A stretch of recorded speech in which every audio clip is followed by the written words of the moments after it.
What's up, beautiful people? Today we're going to take a look at the DBQ for your AP History class. In particular, we are going to focus on using the documents. Now, I know you're wondering, how do I get points? And I'm going to show you how to use the documents, but I'm going to try to keep the rubric talk to an absolute minimum here. This stuff can make you go crazy. If you're worried about how many documents you need to use or how many documents you need to do the hippo thing with, go into the description and click the link for the rubric video, which will break it all down.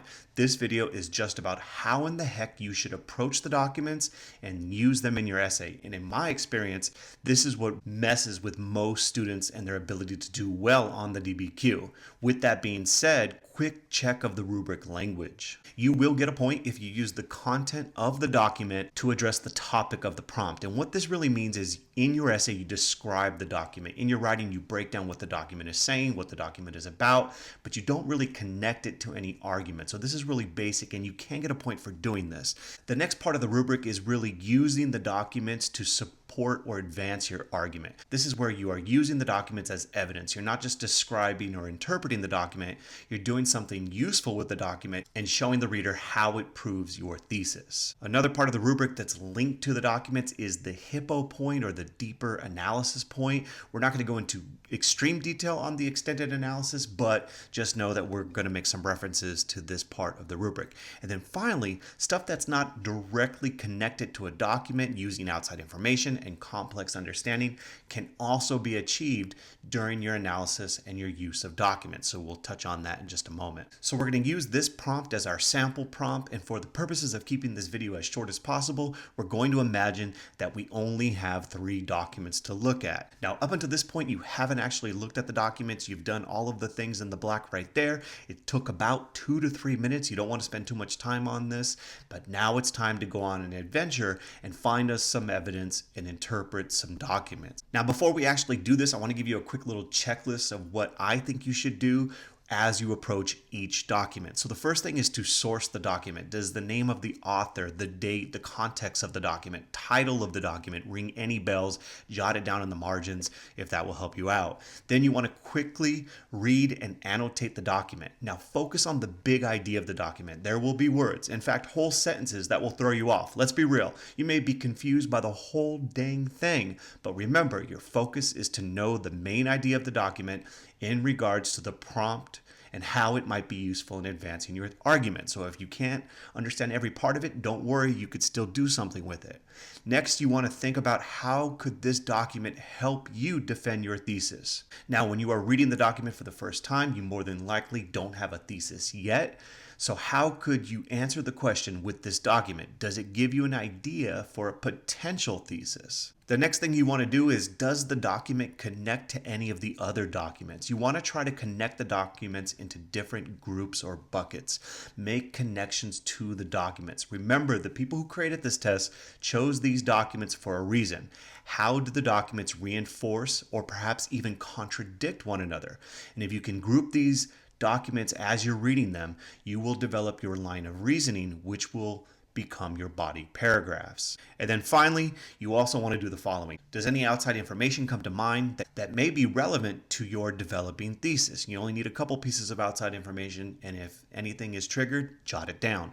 And then, would this document be good for hippo or happy? You want to start to identify which ones might be good candidates for that process. So now that we got the checklist out of the way, let's go. Let's look at some documents. So the first one we're going to look at is document 1. Once again, we're imagining we only have 3 documents to look at. And document 1 is an interesting one because just by sourcing it, we know it's John Winthrop, which you may remember as the city upon a hill guy. He is the Puritan governor of the Massachusetts Bay Colony, so he's a Puritan leader. The document is written on board the ship prior to them arriving to the colony, so perhaps this can reveal a religious motivation of colonization. These are some of the things that may come to mind before you even dive into the document. Now, I'm not going to read the document to you, but just highlight some of the key points. You could pause it and read it if you'd like. But if you look at this document, a couple things stand out. The main idea here is the Massachusetts Bay colonists must work together to create a city upon a hill that will be an example to the rest of the world. So that's really what this document is talking about. So remember, AP stands for answer the prompt. We're not just going to describe the documents, but we're going to use them to advance a thesis. And so perhaps as you're reading this could reveal that the New England colony was motivated by religion and the importance of community in the New England colonies. Our next document we're going to look at is document 4, and what we see here is this is written in 1635. Doesn't really trigger a whole lot right off the bat, but this is a list of immigrants bound for Virginia. So this document is showing who's going to the Chesapeake region. Now, one thing that comes to mind as I'm reading this is colony was founded in 1607. That's not in the document, but that helps me put the document into context. So this is, a couple decades after the colony has been already in existence. And from looking at this document, the main idea is there's way more men than women going to the Chesapeake region. Pretty obvious. You can count them if you want. And perhaps for the prompt we're trying to answer, you can contrast this with document 1. There's less reliance on community, and perhaps this document reveals a male-dominated society seeking profit. It's not necessarily in that document, but you might remember things about the colonization of Virginia that would lend some credibility to that inference. Now, our next document is document 5, and this one sees us looking at John Smith, which you may remember is one of the key figures in early Virginia history. Since it is written in 1624, this is written after the worst of the starving time was over, and it perhaps, because it's from John Smith, perhaps it's from the perspective of the upper class in Virginia. Now, if you look at the document, once again, if you want to read it, hit pause, you'll notice there's a lot of stuff in here, but the main idea is this. Life in Virginia was difficult as many settlers died, as commanders exploited fellow colonists, desire for gold consumed many, and John Smith provided provisions and stopped a plot against the colony. That's not everything, but that's kind of some of the key points. Now, our job is not just to describe the documents. So perhaps if we were going to use this to answer the prompt, we could connect this document with document 4. It demonstrates a lack of community in the Chesapeake. The purpose of profit in the colony is discussed with this emphasis on gold. And this is a sharp contrast to document 1, which is a foundational document for the New England colonies. Now, on the real DBQ, you will have more documents to look at, but let's just assume those documents are taking your essay in a different direction. That's going to be a different body paragraph. What would you do with these 3 documents? Well, let's take a look at what not to do. So let's just say you write this little paragraph here, which is from a student. Document 1 shows religion and community were important to John Winthrop. In document 4, we can see a list of people going to Virginia. Document 5 reveals things were difficult and John Smith tried to keep order in the Virginia colony. And this is what a lot of essays, DBQs look like. It's students just basically creating a laundry list of documents. Document 1 says this, document 2 says this, and your essay should not be a list of documents. Your essay is not about documents. So please, pretty please, don't write an essay where you're just kind of randomly telling us what these different documents are saying. Now, this one is slightly better, so let's take a look. There were many differences between the Chesapeake and New England colonies. In document 1, John Winthrop talks a lot about religion and community. Winthrop wrote this document while on board the Arbella in 1630. In the document, he states his hope that the Massachusetts Bay Colony will be a city upon a hill. Document 4 is a list of passengers headed to the Virginia colony. The colony of Virginia was in the Chesapeake, and in the document we could see there are way more men than women going to the colony. In the history of Virginia, document 5, we can see that Virginia was a society with a lot of hardships. John Smith had to impose discipline to get the colony on the right track, as many of the settlers were only interested in getting rich. This particular response from a student would definitely get the credit for the description point of the documents. They're using the content of the documents to address the topic of the prompt. They're definitely doing that. But what they're not really doing explicitly is really showing how the documents are advancing a particular thesis. There's a lot of description about what the documents are saying, but you want to link that back to your big idea. You need to do more analysis. So what would that look like? So let's just say this is what your thesis, you kind of end up with this thesis. And what you want to do is, once you start writing, the topic sentences of your different body paragraphs should defend a part of your thesis. Now, there is no set number, it could be 2, it could be 3. As long as you answer all parts of the prompt and use the appropriate number of documents, you are good to go.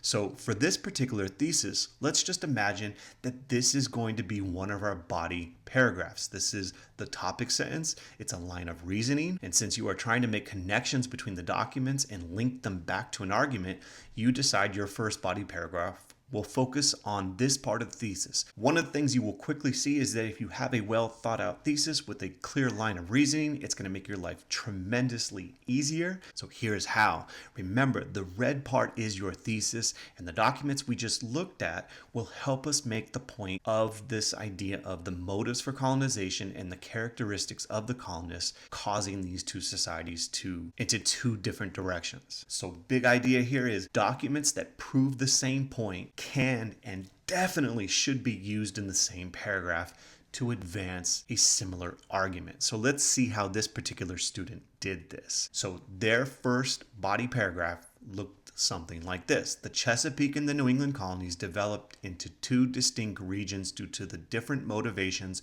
for colonization and the different types of settlers who came to North America. So there's their topic sentence, there's their subclaim, and here's how they kind of roll into the document analysis. Winthrop's A Model of Christian Charity demonstrates that the settlers to the New England colonies were largely motivated by religious reasons in the colonization of the New England region.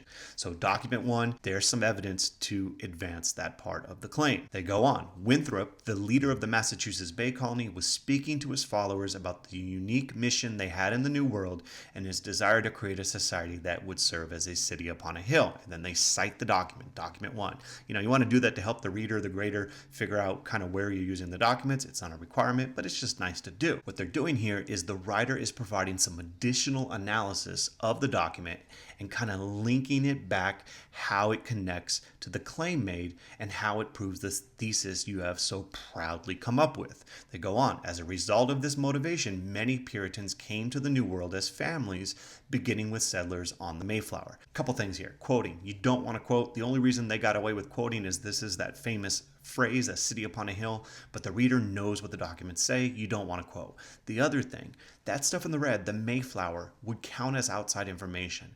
It's not in the document. In fact, it happens before the document was created, but it demonstrates this idea of religious motivations of the founding of New England. So the red is outside information that helps advance this thesis, and it shows you don't need to create whole new paragraphs to get the outside information points. Do that a couple times throughout the essay, and you're good to go there. And they continue. In contrast, document 4 reveals that the majority of those going to the Chesapeake region were male settlers seeking to get rich. Document 5, John Smith reveals that the Chesapeake colony was plagued with tensions between economic classes and competition for wealth, further fueled by the rise of tobacco plantations and indentured servants as a labor source. Now, in terms of citing documents, this is not the best way where you say document 4 shows. It's much more sophisticated writing to actually call it by the source. So you see that in document 1, A Model of Christian Charity, but there is no rule about this. So you're on a time limit. Do what you need to do to get by and to get your point across, and so that you can get those points so you can make your family proud. So this would be an example of a body paragraph that uses 3 documents, brings in some outside information in a way that really advances the thesis. And if we think about where we've come so far with this prompt, we have a contextualization, we're setting the scene, the bigger picture, and how it links back to the thesis, which we have right there in the opening paragraph. We get the 2 points, and then we kill it with this body paragraph that would make Theodore Roosevelt proud, where we have 3 documents, we have outside information, we link that stuff back to your thesis, and you're probably wondering, what about the hippo? Or if your teacher's weird, happy, because there's nothing happy in APUSH, or some people use cap. We're going to talk about that in another video because that gets really messy and complicated. But the important thing to know is use the documents, analyze the documents, and write a killer essay. And if you need additional help, go to apushexplain.com. If you like the video, click like, leave a comment. Peace.